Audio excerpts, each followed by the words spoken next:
Video में हम पढ़ने जा रहे हैं इकोनॉमिक्स चैप्टर 3 का second part, modern forms of money. जैसे कि आप जानते हैं कि हम मनी को एक मीडियम ऑफ एक्सचेंज की तरह यूज़ करते हैं, जिसमें हम चीज़ों को एक्सचेंज करते हैं मनी के बदले में।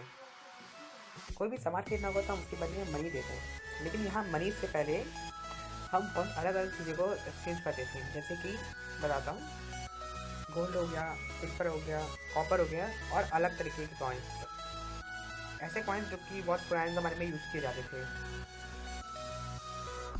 मॉडर्न फॉर्म्स में कौन से मनी यूज़ होते हैं? पेपर नोट्स और कॉइन्स टाइप के जो मनी है वो अभी के टाइम में यूज़ होते हैं। लेकिन जो मॉडर्न कॉइन्स होते हैं, कोई भी करेंसी होता है, वो कोई भी गोल्ड, सिल्वर या कॉपर से नहीं बनते हैं, और ना ही मॉडर्न करेंसी का अपना खुद का कोई यूज़ है।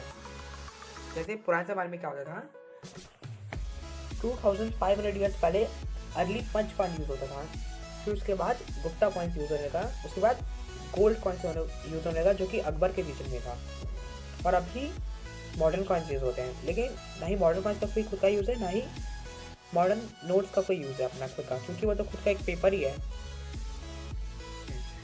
तो जैसे कि आप जानते ही होंगे कि आप जानते हैं कि गोल्ड कितना ज़्यादा रेयर होता है, उसको ढूंढना भी कितना मुश्किल होता है, इसलिए गोल्ड को बहुत ज़्यादा ही रेयर माना जाता था उस समय, और ढूंढना भी मुश्किल होता था, इसलिए उसकी खुद की एक वैल्यू ही थी कि वो गोल्ड है।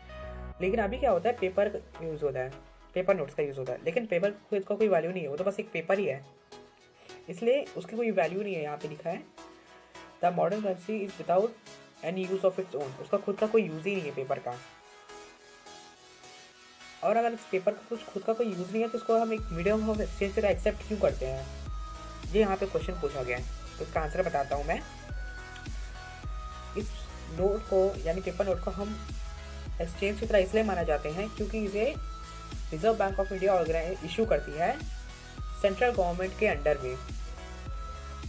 तो गवर्नमेंट ऑर्डर करती है रिजर्व बैंक को कि वो सभी नोट्स को इशू करे, तो हम गवर्नमेंट के ऑर्डर के खिलाफ तो जा नहीं सकते, इसलिए हमें इसको मानना पड़ता है। तो इंडियन लॉ की माने जाए तो रिजर्व बैंक के अलावा और कोई भी अलग तरीके का इंसान इस मनी को बनाने नहीं सकता। अगर वो बनाने की कोशिश करेगा तो उसको ब्लैक मनी के अंडर माना जाएगा और उसको जेल हो सकती है। तो इसलिए सिर्फ रिजर्व बैंक ही ये नोट्स बना सकता है। गवर्नमेंट ने सिर्फ रिजर्व बैंक को ही ये अधिकार दिया है कि वो नोट्स को बना सके, और कोई भी अदर इंडिविजुअल्स नहीं बना सकते इस नोट को, नहीं तो ब्लैक मनी के अंदर आ जाएगा, मैंने ये भी बताया। और अगर कभी भी आप किसी को ऐसे नोट दोगे तो उसको वो रिफ्यूज़ नहीं कर सकता, क्योंकि वो नोट है जो कि गवर्नमेंट के अंडर में आ गया है। और अगर कोई रिफ्यूज़ करेगा तो आप उसके खिलाफ कंप्लेन कर सकते हैं कि ये नोट को नहीं ले रहा है। तो इसको एक मीडियम ऑफ एक्सचेंज की तरह अच्छी तरह से फैला दिया गया कि यही एक मीडियम ऑफ एक्सचेंज है, गवर्नमेंट अच्छे से बता दी सबको, कोई इसको रिफ्यूज़ नहीं कर सकता। तो आप देख सकते हैं इस टाइप के कॉइन्स जो होते थे, जो उस समय यूज़ होते थे, और ऐसे टाइप के कॉइन्स जो मिला था 2500 ईयर्स पहले, और गुप्ता कॉइन्स ये है, देख सकते हैं इसको अच्छी तरह से। और ये है अभी के पेपर नोट जिनकी खुद को भी वैल्यू नहीं होती, लेकिन गवर्नमेंट के ऑर्डर की वजह से मानना पड़ता है सभी को इसको। रिजर्व बैंक ऑफ इंडिया ने इशू करती है गवर्नमेंट्स के अंडर में। और गोल्ड की खुद की वैल्यू जो यहाँ लिखी होगी, देख लो कितना ज़्यादा, 100 ग्राम का इतना रहता है, 10 ग्राम का इतना रहता है, तो इसकी खुद की वैल्यू, लेकिन नोट की कोई खुद की वैल्यू नहीं है। तो नेक्स्ट हम पढ़ेंगे डिपॉजिट विद बैंक्स, अपने पैसे कोई भी डिपॉजिट करना।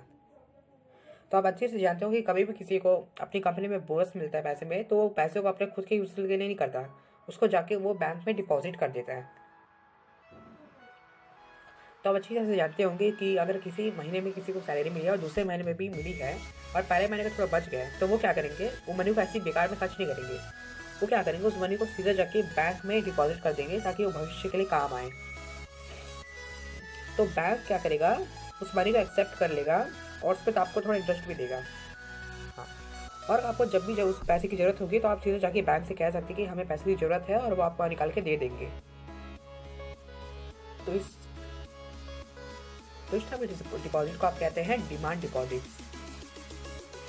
आप ये भी जानते थे कि बहुत से पेमेंट चेक से भी होते थे, आपको बस इसमें चेक साइन करना रहता था, अकाउंट नंबर डालना पड़ता था, अपना साइन करना पड़ता था, और मनी कितना चाहिए वहाँ पे लिख देना पड़ता था। उसके बाद वो बैंक क्या करेगा, आपका अकाउंट नंबर और सिग्नेचर को चेक करके वो मनी आपको निकाल के दे देगा। चेक तो आप जानते होंगे वो पेपर से बना होता है, जिसमें हम मनी निकाल सकते हैं बैंक को कह के, और वो बैंक भी उस चेक को इजीली एक्सेप्ट कर लेती है। तो आज के लिए बस इतना ही।